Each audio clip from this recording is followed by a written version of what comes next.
Number 7. Black ORLOV. The Black ORLOV diamond's beauty is often contrasted by its alleged dark history. It's said that the black diamond initially weighed 195 carats and that it was held in a Hindu temple in India. Also known as the Eye of Brahma diamond, it was reportedly one of the eyes on a statue depicting the Hindu god Brahma. The diamond was reportedly stolen by a Jesuit cleric. According to the legend, the theft caused the diamond to be cursed. A diamond dealer supposedly took it to New York City in 1932 and soon afterwards committed suicide by jumping off a skyscraper. Next, the diamond was owned by 2 Russian princesses, which is how it gained the ORLOV name. Both women allegedly committed suicide by jumping to their deaths in the 1940s. The dark legend surrounding the diamond determined its next owner to have it cut into 3 pieces in an effort to break the curse. The resulting 67.5 carat black ORLOV diamond was displayed at natural history museums in London and New York City. Its current owners are reportedly confident that the curse has been broken. Number 6. ZONA. Rodrigo Diaz de Vivar, better known by the name El Cid, was an 11th century Castilian nobleman renowned for his prowess as a warrior and military leader. He conquered Valencia, aided by Muslim forces, and became its prince. For a period of roughly 5 years under El Cid, Valencia was an independent and peaceful city, inhabited by both Muslims and Christians. Then Valencia was attacked by Muslim forces towards the end of the 11th century. El Cid died in 1099, most likely due to famine and deprivation during the siege. His reputation as a warrior was so great that, according to one legend, his wife, Jimena, ordered his corpse to be placed on a horse in full armor during the siege. His troops, emboldened by the sight of their commander, won a battle and pushed back the invaders. However, they would eventually lose the conflict and the city fell under occupation. One of the swords wielded by El Cid was called ZONA. A sword by the same name is currently held at the Bourges Museum in the historic capital of Castile. An inscription on the sword reads, "I am the ZONA who was made in the year 1040. Although its authenticity has been somewhat disputed, the sword was once sold at roughly $2 million. According to the legend surrounding the artifact, it supposedly strikes fear in the hearts of those who are unworthy to stand against it in combat. In literary tradition, when ZONA was recognized in battle, some enemies instantly fell to their knees, admitting their defeat. Number 5. Nantios Cup. According to the legends, the Nantios Cup is believed to have been created from a piece of the true cross upon which Jesus Christ was crucified. The wooden cup has been regarded among other European artifacts as a candidate for the Holy Grail. It's said that it has the power to heal those who drink from it. For many years, the cup was held at the Nantios Mansion in Wales and regularly loaned to sick, lame or dying people. Then in 2014, the cup was reported stolen from a house in Weston under PENYARD, while the occupant it had been loaned to was in the hospital. It isn't known if the thieves had taken it to benefit from its alleged healing powers. The Nantios Cup was ultimately recovered in 2016 and went on permanent public display at the National Library of Wales.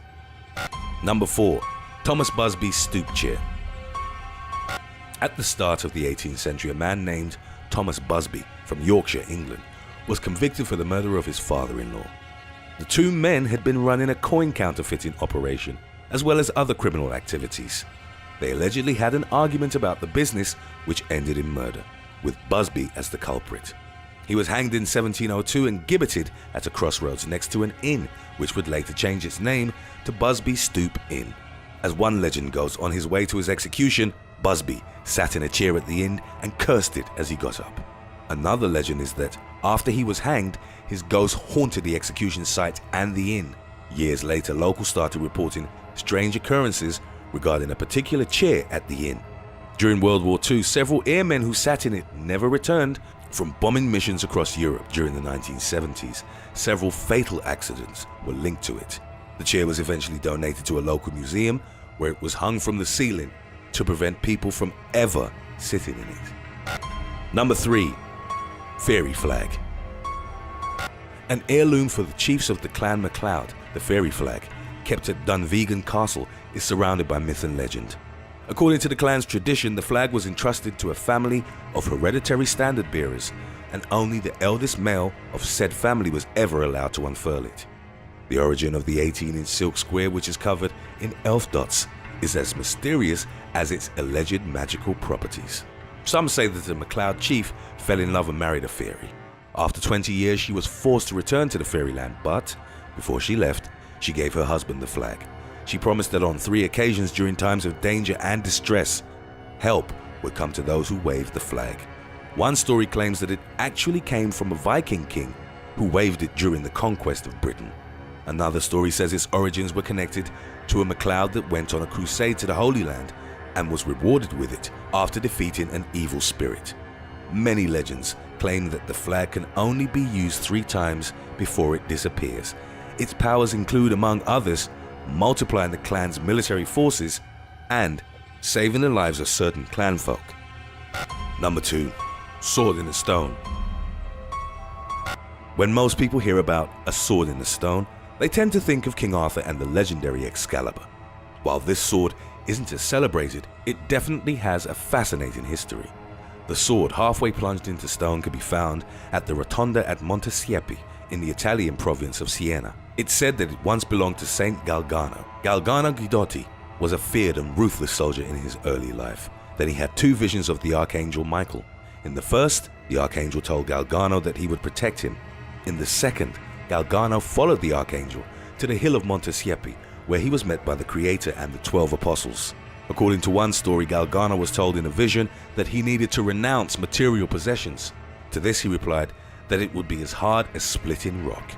To illustrate this point, he plunged his sword in a nearby stone and it went through it like butter. From that point on, Galgano lived a life of pious hermitage in Montesiepi. Only 3 years after his death in 1181, a round church was built over his tomb and the sword he plunged into stone. In 1985, Galgano was declared a saint, and his was the first canonization formally conducted by the Roman Church.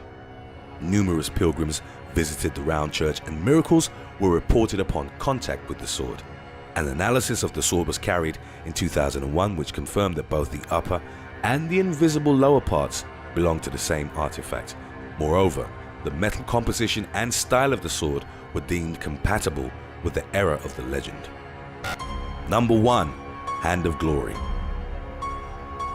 England's Whitby Museum holds the mummified remains of a human hand, which was found inside the wall of a cottage in the early 20th century. Known as the Hand of Glory, it's believed to be the only artifact of its kind in existence. The dried and pickled hand supposedly came from a criminal that met his fate in the gallows. Although a novelty today, there are several mentions of such artifacts in poems and short stories from the 19th century, and they've been quoted as having various supernatural powers. To access these powers, the severed hand had to come from a hanged felon. According to old European beliefs, it had to be pickled in salt and urine and exposed to the sun during the hottest days of the year, or smoked with herbs and hay for a month. The text that accompanies the hand at Whitby, which is from an 1823 book, claims that it also had to be hung from an oak tree laid at a crossroads and hung on a church door while the maker kept watch. Whoever intended to use the hand also had to make a candle from the fat of a hanged felon. Then, after lighting the candle and using the hand as a candlestick, the maker would be able to enter a house and everyone inside would remain motionless. Other sources claim that the Hand of Glory could also unlock any doors and that it would only give light to its maker. Thanks for watching. Which artifact from our list did you find most interesting? Let us know in the comments section below.